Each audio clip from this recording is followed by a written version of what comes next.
Good afternoon. I am so glad to be here with you today.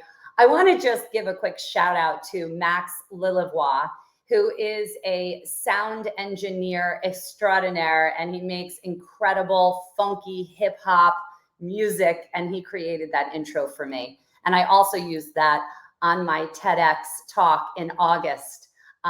That's what I danced to on stage, which was pretty great. So I just want to give a big shout out to him. So thank you, Max. So welcome to this incredible time and conversation, Wisdom from Within. Every single week I'm here on Wednesdays, and the reason I'm here is to hopefully unlock and awaken an intelligence that you may not have been aware of that you even have. There's actually multiple forms of intelligence, and when we're growing up, society focuses on two, mainly logical and mathematical. And this part of our bodies, the brain, right, usually that logical and that mathematical reasoning and thinking comes from the head. We don't include the body and the body's wisdom, and the body has tremendous wisdom. Our body knows actually a lot of things before our mind even does, but we're not taught this. And as a result of it, some of us, like me, suffer because I didn't do great on my SAT scores. I didn't do great on those IQ scores, those tests. And I measured myself up against what everyone else was doing and everyone else's success, or what I thought was success at the time. So I had a lot of struggle. And before I get into that and what I'm going to share with you and offer you today, I want to just say that there is direct connection here to the wisdom from within. When we unlock specifically our kinesthetic and emotional intelligence, and I'm going to talk about those in a moment, our life changes. When we empower these forms of intelligence that are natural to us, that are innate, and learn about them, everything shifts. We show up differently. Our confidence raises. Our success escalates. Our ability to show up with a sense of worthiness and understanding and connection to the world and connection to our impact, it all shifts.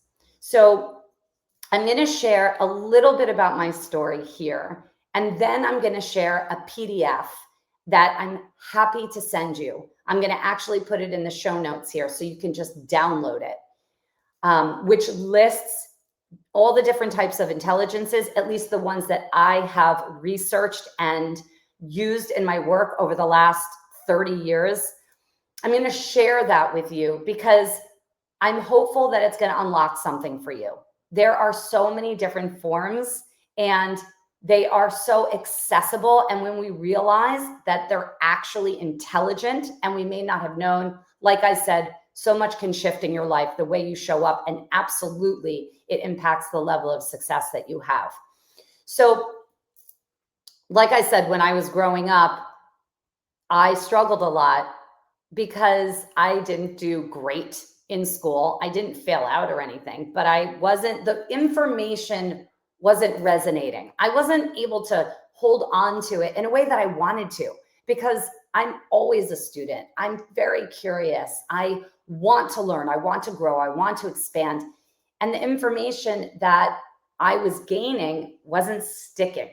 And I just felt less than and overlooked. And there was a lot of shame with that. And as a result, I created this story that I wasn't smart. And I went through 2 decades of my life feeling this way. Now, no one could tell, because from the outside, I looked like I had it all together, or that's at least what people told me, especially when I started revealing this insecurity, which I didn't talk about for so many years because I was ashamed and I wasn't confident in my voice and confident in where I was at my life at that time, or in my life at that time. So I kept it to myself. So I was painfully dealing with this by myself for so long. I also didn't know exactly what was happening. I just knew that I didn't feel like I had a right or that I would be taken seriously, that my opinions really mattered. And so this went on until I was about 28 years old. I will tell you, though, that during these years of debilitating self doubt, I had dance, and dance was way more than dance for me. Yes, of course, I love to get up there and perform and do all the things and be a part of a company and just, move my body in this way. But I didn't realize until later that dance was such a gift. It was connecting me to my body in a way that I needed. It was keeping me rooted and grounded in something. Because if I didn't have dance, I would have absolutely spiraled with this story and who knows what would have happened. But dance was connecting me to some form of confidence. It definitely was connecting me to expression and deep understanding of others, because there was like this body language, there was this exchange happening. I used to go to clubs all the time, and I still love to. And if you watch me on Instagram at all, lately especially, I'm really like bringing that out. So dance was, so I was saying that there was always this exchange, and I always felt there was like power in that. I'd go to clubs, and oftentimes I would have my hat because I just like it. It kind of just keeps me grounded in my own world and makes me feel like I can kind of get lost in the music and in my own expression. So I would do that. But sometimes I would look up and see the person in front of me, and we would just dance. We would like groove. And it was truly as if we were having a conversation.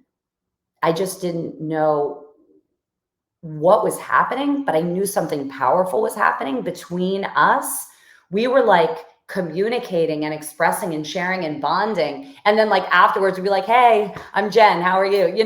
It was like the body wisdom was first, the body exchange, that expression. So between the dance and this incredible energy that was happening around me, I knew that there was more, there was something, but I was still living beneath my potential completely because I just still had this struggle with worthiness.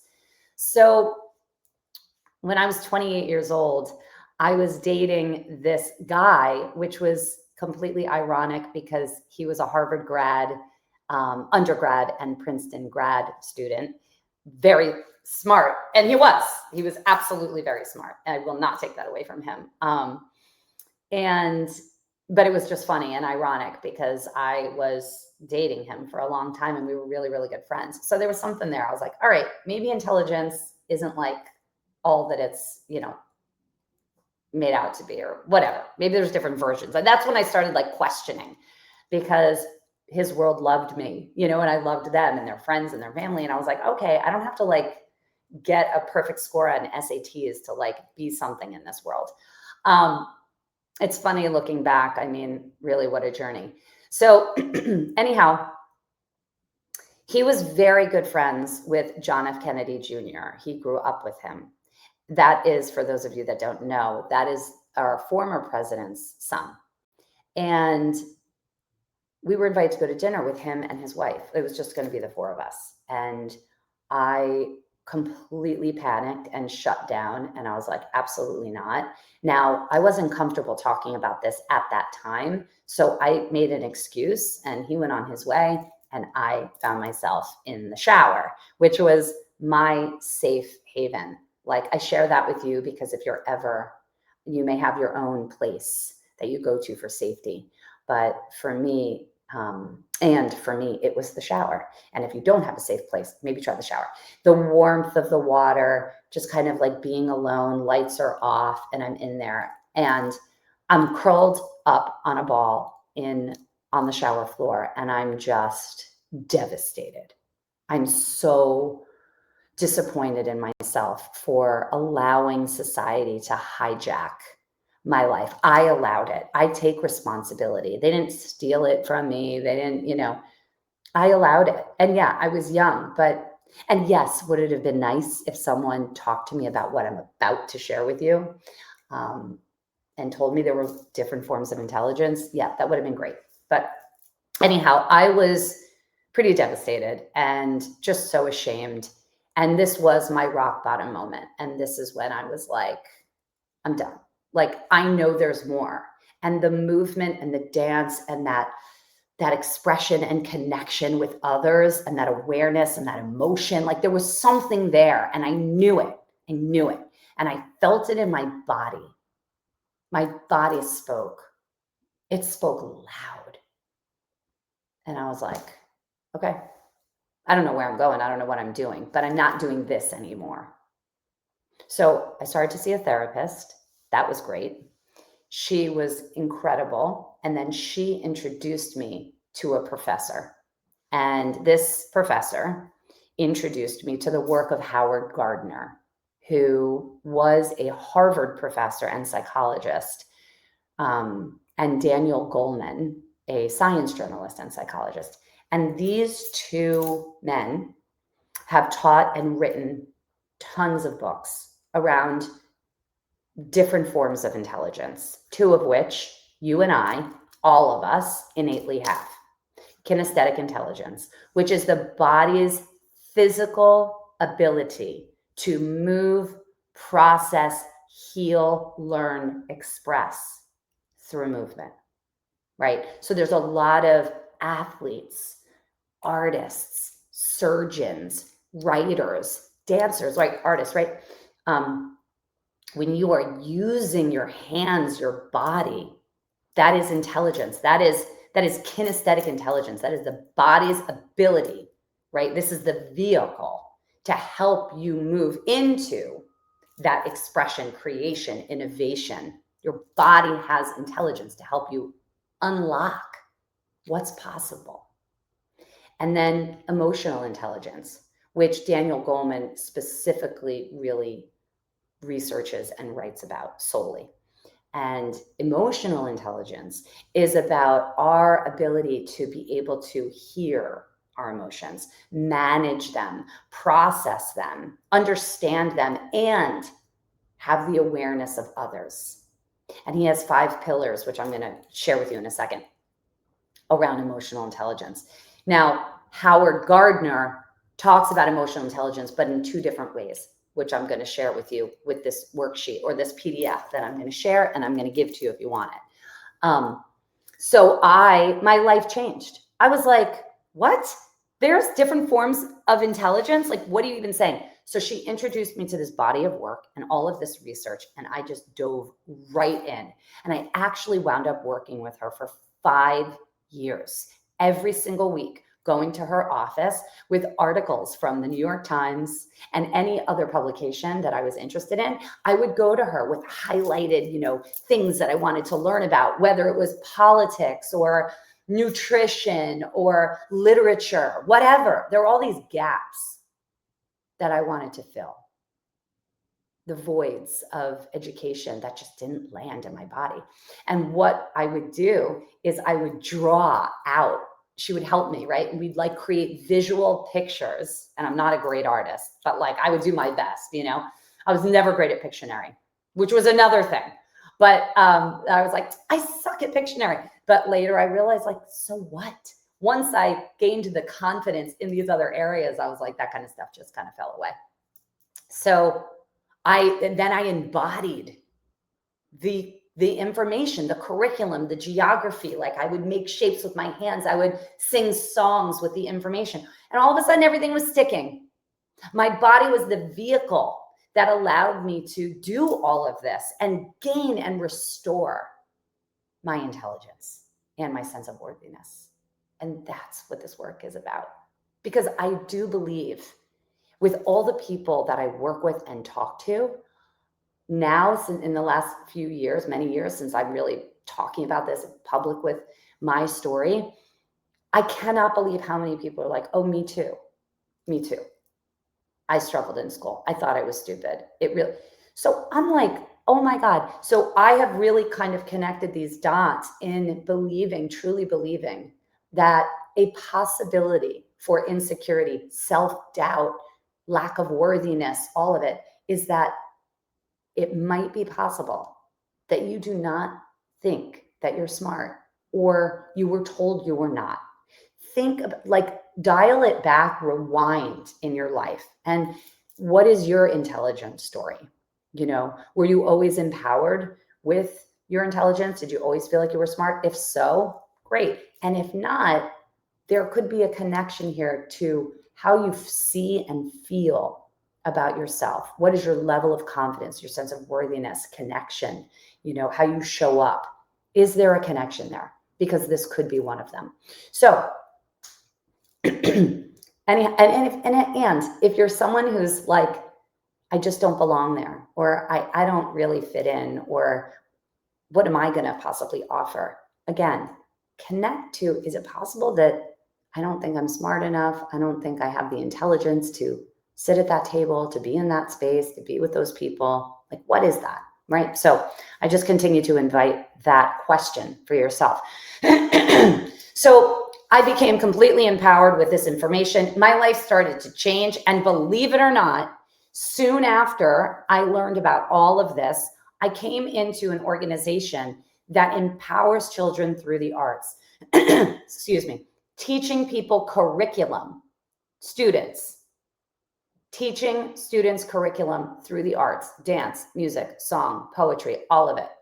Like literally teaching them through. So I was like, wow, this is the answer. This is what I needed when I was younger. So I went on a 20-year, not only education journey with this organization, but a healing journey for myself.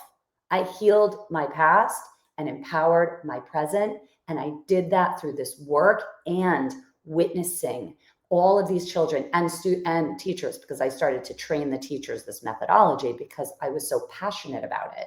Everything made sense, of course. So this was my mission and my purpose at that moment in time. And I was awakening and restoring and unlocking and helping people remember who they are and these innate forms of intelligence within them and the power of them and what happens when we tap in. So that was an incredible journey. And now I'm doing this. Everything has kind of built on that. Okay. I want to share a worksheet, not a worksheet, a PDF that I created for you that basically outlines these different forms of intelligence. So there's a little letter to you, and then here they are. So kinesthetic, right? We've already talked about it, that physical coordination and dexterity, right? We just went through the kinesthetic, which was my genius, right? My form of intelligence. Interpersonal and intrapersonal. Okay, so this is where the difference is. Howard Gardner breaks down emotional intelligence into these two categories.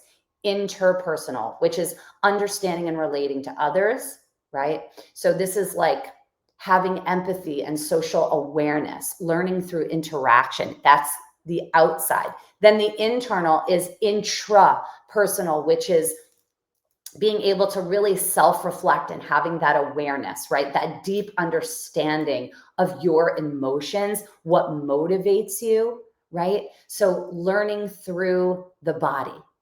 Okay. Then linguistic is another form of intelligence, which is all about being able to share your words, being able to articulate in a way that feels great to you, that people understand. It's almost like, these are poets, people, writers, right? Speaking effectively, being able to use the language. Then there's spatial awareness, spatial intelligence, which is really about people having this awareness of space and being able to visualize and manipulate objects in their minds. How cool is that? You know that Rubik's Cube? It's like things like that. People that are super aware of how to like manipulate all of that. They have a heightened sense of how different objects and people relate to each other in space. So spatial awareness really falls into dancers, musicians, performers. I mean, really anyone, right? If you're walking down the street and you have this awareness of how close you are, this is innate. A lot of us have spatial intelligence. That is a form of intelligence. Naturalistic are people with a strong ability to connect with the natural world, wildlife, science, right? Are you a gardener? Do you feel things? Do you walk through nature and feel and connect on a deep level? People that are able to learn through nature. I've definitely come into that more now in my life because over the last several years, I've really unlocked sort of a spiritual connection, and that has filtered into the naturalistic intelligence. I was aware before, but I'm very much aware now. I hear the birds. I used to walk around with listening to podcasts and music all the time. Now I just want to hear nature. I want to hear the wind, the birds, the water. I want to hear it. I learn from it. I expand from it. Musical intelligence, right? People with musical intelligence have this ability to understand and feel rhythm, pitch, and tone in a very unique way. They're skilled at recognizing and creating and reflecting on music, right? These are composers and therapists even as well. Emotional connection to music, right? People with musical intelligence have this ability to just hear music and connect to music in a very deep way, where their heart expands, where they're hearing the in-between. So beautiful. Logical, mathematical, we've talked about this. Analytical, people that are really able to dig in and like solve those problems and recognize patterns and excel in things like engineering and science and math. I mean, absolutely beautiful, just not the only one, right? Then existential. This is, people that have deep contemplation about life. Like what else is out there, right? What happens beyond our physical body in this lifetime? Contemplating all that. So beautiful. And then down here, I share with you the emotional intelligence. Remember, I said there are 5 pillars that Daniel Goleman breaks down. So one is self-awareness, right? Recognizing your personal emotions. Self-regulation, someone that can manage, right? Manage the nervous system to a degree. Some are better than others. But the great news about emotional intelligence is that we can enhance it throughout our life. Whereas logical, mathematical, you kind of peak out, research shows, you peak out around 22, 23, something like that. But emotional intelligence, you can grow and deepen and advance throughout your life. Emotional intelligent people are motivated, right? They have drive and passion. Empathy, recognizing and understand different emotions of others, putting yourself in someone else's shoes, really being able to manage, right? This is beautiful as parents, managers, like really being able to hold space for other people's stories, experiences, feelings.